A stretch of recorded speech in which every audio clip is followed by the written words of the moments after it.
What is up, guys? It is Marcus from Perspective Sports, and today we're talking about college football and College Football Weekly, Week 5. We saw a week where Clemson and Syracuse came down to the wire. Trevor Lawrence went down, but hey, Clemson still pulled it out. Ohio State and Penn State came down to the last play. Stanford and Notre Dame went at it. Notre Dame proved me wrong. We'll talk more about that later in the video. And where Washington actually destroyed BYU, surprisingly. It was another action-packed week of college football. But I want to circle back to the Penn State-Ohio State game because I didn't necessarily like the way it ended. The game was a great, phenomenal game. What more could you ask for in a rivalry? But I really don't like the way Penn State head coach James Franklin handled the last play of the game.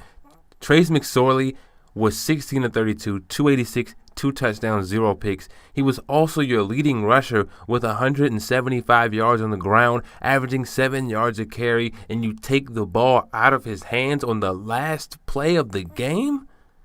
I didn't like that at all. I felt that, first of all, he's your best player on the field. Ohio State had no answer for him, so give him the ball, 4th and short. Give him the opportunity to make the game-deciding play. I never like it when you take the ball out of the best player's hands. Let's say Saquon Barkley was still there.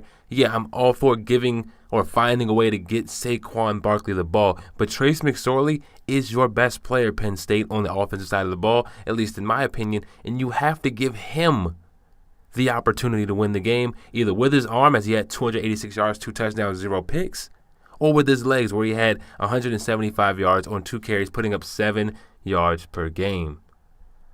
But with that being said, let's move on to the AP Top 25.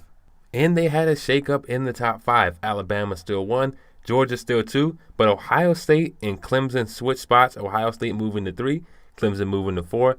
LSU stays at 5. Notre Dame jumps 2 spots to number 6. Oklahoma moves back 1 spot to number 7. Auburn moves up 2 spots to number 8. West Virginia up 3 spots to number 9. Washington up 1 spot to number 10. Penn State down 2 spots to number 11. Glad to see they didn't get hit too hard because they did lose to a very good Ohio State team. UCF moves up 1 spot to number 12. Kentucky up 4 spots to number 13. Stanford back 7 spots after their dominating loss to Notre Dame to number 14. Michigan down 1 spot to 15. Wisconsin down 1 spot to 16. Miami down 1 spot to 17. Oregon up 1 spot to 18. But Texas down 1 spot to number 19. Michigan State up 1 spot to number 20. And then we have 5 teams that weren't ranked last week coming into the top 25. Colorado at 21. Florida at 22. NC State at 23. Virginia Tech at 24. And Oklahoma State at 25. BYU, Duke, Mississippi State, Cal, and Texas Tech dropped out of this week's rankings. And so let's move on to my top 25, where Alabama is number 1. Ohio State jumps Georgia for number 2. Georgia is number 3. LSU jumps Clemson for number 4, meaning Clemson falls to number 5. And my reasoning behind that is when you look at Clemson, when you look at the other 4 teams I have ahead of them, all 4 teams have a better resume. All teams have looked more impressive. And this is not a knock on Clemson, but I don't see a world where they can get a first-place vote like they've been getting pretty much all year out of the AP. And this is, again, not a knock on Clemson. They're still a national championship caliber team, still a national championship contender, but I don't think they're a top 4 team right now. But I don't think there's any other teams better than them outside of the 4 teams ahead of them right now. Number 6, we have Oklahoma. Number 7, we have Notre Dame jumping 5 spots to number 7. And I want to take this time to apologize to Notre Dame for how I talked about them earlier in the season, talking about how they didn't play well against Ball State and all that stuff. And then they put Stanford on, Stanford was on the schedule. They didn't put them on there. But, they dominated Stanford. They've looked pretty impressive over the last couple of weeks. Number 8, we have Auburn. Number 9, West Virginia jumps 2 spots. Penn State moves back 1 spot to number 10. Washington moves back 1 spot to number 11. Wisconsin moves up 1 spot to number 12. UCF moves up 1 spot to number 13. Stanford moves back 7 spots to number 14. Kentucky moves up 2 spots to 15. Michigan moves back 1 spot to 16. Miami moves back 1 spot to 17. Oregon moves up 1 spot to 18. Texas moves up 1 spot to 19. Michigan State moves up 1 spot to 20. Boise State moves up 4 spots to 21. And I am introducing 4 new teams to the top 25, and that'll be Colorado at 22, Oklahoma State at 23, Florida at number 24, and Virginia Tech at number 25. Moving on to the game of the week, and that's the Red River Shootout between number 19 Texas and number 7 Oklahoma.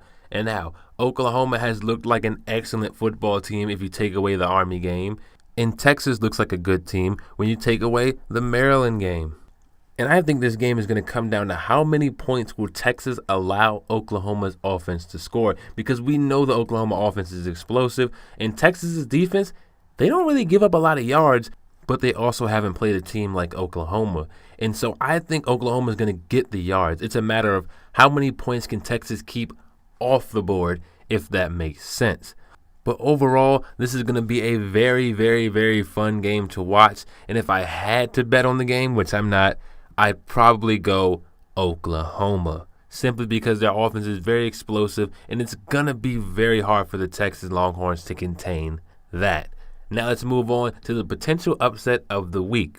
And it's going to be another conference game between number 13 Kentucky and Texas A&M. And this Kentucky defense is the real deal. They are 3rd in points per game allowed and 4th in yards per game allowed. That is going to be a nightmare for Texas A&M. And I don't really think they could pull it off, even though their offense is putting up 450 yards per game. It's the Texas A&M defense I'm worried about that's allowing 25 points a game. And so, although I don't think Texas A&M will knock off Kentucky, I see a possibility where it could happen. Well, there you guys have it. I hope you guys enjoyed the video. Let me know what you think down in the comment section below. I'll see you there.